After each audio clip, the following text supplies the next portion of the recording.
Welcome to Touch to Click. In this video, we'll show you how to turn off the silent mode on your Android phone quickly and easily. Now let's get started. Step 1.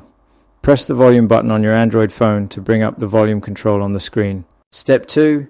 Tap the icon that appears to turn off silent mode so your phone will ring again. Step 3. Tap the 3 dots next to the volume slider to open a more detailed sound menu. Step 4.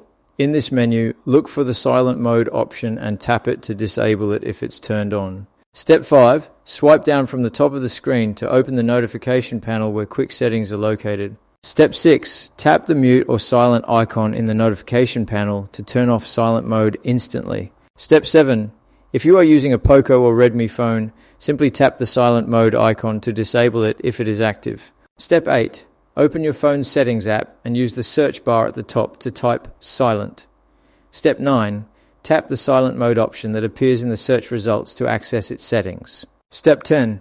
Change the setting from silent to regular or a similar sound profile to disable silent mode completely. Thanks for watching, and don't forget to subscribe to Touch to Click for more helpful tips.